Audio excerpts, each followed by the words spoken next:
Hi friends, അപ്പോൾ എല്ലാവർക്കും നമസ്കാരം. ഇന്നത്തെ വീഡിയോ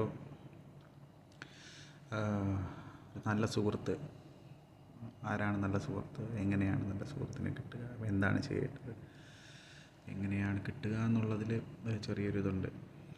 ഇപ്പോൾ സുഹൃത്ത്, നമ്മുടെ ഫ്രണ്ട്സ്, ഒരു നല്ല ഫ്രണ്ട് എങ്ങനെയാണ്, നല്ല സുഹൃത്ത് എങ്ങനെയാണ്, അപ്പോൾ അതിൽ മെയിനായിട്ടുള്ളൊരു കാര്യമെന്ന് പറയുന്നത്, നമുക്ക് പ്രത്യേകിച്ച് ഒരു മുഖവരിയും ഒരു ഒരു പ്രത്യേകിച്ചൊരു ഒരു തുടക്കമോ അല്ലെങ്കിൽ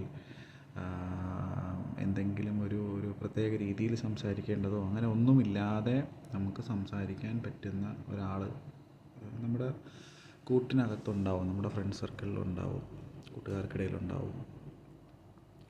എന്ത് കാര്യവും നമുക്ക് പറയാൻ പറ്റും. നമ്മൾ പറയുന്ന കാര്യം അവസാനിക്കുന്നത് വരെ ക്ഷമയോടെ കേൾക്കാൻ ഉള്ള ഒരു ഒരു ഇതുണ്ടാവും.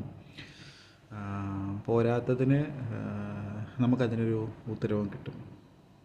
അതായത് ഉത്തരവെന്ന് പറയുന്നത് അതിനുള്ളൊരു ഒരു സൊല്യൂഷനല്ല. നമ്മൾ പറഞ്ഞു കഴിയുമ്പോഴേക്കും നമുക്ക് അത് കേട്ടതിനുള്ളൊരു സംതൃപ്തി നമുക്കുണ്ടാവും. പലപ്പോഴും നമ്മുടെ പ്രശ്നങ്ങൾ അല്ലെങ്കിൽ നമുക്കുണ്ടാകുന്ന സന്തോഷം എന്താണെങ്കിലും നമുക്കതിനകത്ത് അത് പറഞ്ഞതിന് ശേഷം നമുക്കതിനകത്ത് നിന്ന് ഒന്നും കിട്ടണം, അല്ലെങ്കിൽ അതിനകത്ത് നിന്ന് അവരെന്തെങ്കിലും നമുക്കൊരു ഉപായം പറഞ്ഞു തരും, ഒരു സൊല്യൂഷൻ പറഞ്ഞു തരും എന്ന് വിചാരിച്ചിട്ടായിരിക്കില്ല നമ്മൾ അവരോട് സംസാരിക്കുന്നത്. അത് കേൾക്കാൻ കാണിക്കുന്നൊരു ക്ഷമ, അതായിരിക്കും പലപ്പോഴും നമ്മുടെ മനസ്സാഗ്രഹിക്കുന്നൊരു കാര്യം. അപ്പോൾ അങ്ങനെ ഒരു സുഹൃത്ത് നിങ്ങൾ ആലോചിച്ച് നോക്കുക. അങ്ങനെ ഒരു സുഹൃത്ത് എന്ത് കാര്യവും സംസാരിക്കാൻ പറ്റും. എന്ത് കാര്യം സംസാരിക്കാനും ഒരു തുടക്കത്തിൻ്റെ ആവശ്യമില്ല. നിങ്ങൾക്ക് നേരിട്ട് കാര്യത്തിലേക്ക് തന്നെ സംസാരിക്കാൻ പറ്റും.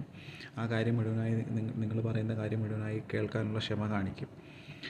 അങ്ങനെയുള്ളൊരു സുഹൃത്തിന് നിങ്ങൾക്കുണ്ട്, അല്ലെങ്കിൽ നിങ്ങൾക്ക് കിട്ടി, അങ്ങനെയാണ് എന്നുണ്ടെങ്കിൽ ഒരിക്കലും ഉപേക്ഷിക്കാതിരിക്കുക. അതാണ് നിങ്ങൾക്ക് കിട്ടുന്ന ഏറ്റവും വലിയൊരു അസറ്റ്. രണ്ടാമത്തത്, നിങ്ങൾക്ക് അങ്ങനെ ഒരു സുഹൃത്തിനെ കിട്ടണമെന്നുണ്ടോ എങ്കിൽ നിങ്ങൾ പറയുന്ന കാര്യങ്ങൾ ആരൊക്കെ കേൾക്കുന്നുണ്ട്, ഞാൻ പറയുന്നത് മുഴുവനും കേൾക്കുന്നുണ്ടോ, അല്ലെങ്കിൽ ഞാൻ പറയുന്ന കാര്യങ്ങൾക്ക് എന്തെങ്കിലും ഒരു റെസ്പോൺസ് തരുന്നുണ്ടോ, ഒരു പ്രതികരണം ഉണ്ടോ, നല്ല ഒരു പോസിറ്റീവായിട്ടുള്ളൊരു പ്രതികരണം ഉണ്ടോ, അങ്ങനെ നോക്കി നമുക്ക് ഇത് ചെയ്യാൻ പറ്റില്ല. അപ്പോൾ നിങ്ങളുടെ കൂട്ടുകാരോട് സംസാരിക്കുന്ന സമയത്ത് അവരുടെ കാര്യങ്ങൾ കേൾക്കാൻ ഒരു ക്ഷമ നിങ്ങൾ കാണിക്കുക. നല്ലൊരു ശ്രോതാവിന് മാത്രമേ നല്ലൊരു പ്രാസംഗികനാകാൻ പറ്റുള്ളൂ. പിന്നെ ഈ സുഹൃത്ത് എന്ന് പറയുന്നത് അത് ആരുമാകാം. അച്ഛനാകാം, അമ്മയാകാം, മുത്തച്ഛനാകാം, മുത്തശ്ശിയാകാം, കൂട്ടുകാരനാകാം, കൂട്ടുകാരിയാകാം, കാമുകിയാവാം, കാമുകനാവാം, മകനാവാം, മകളാകാം, അധ്യാപകനാവാം. അപ്പം ആര് വേണമെങ്കിലും ആകാം. അപ്പോൾ അങ്ങനെ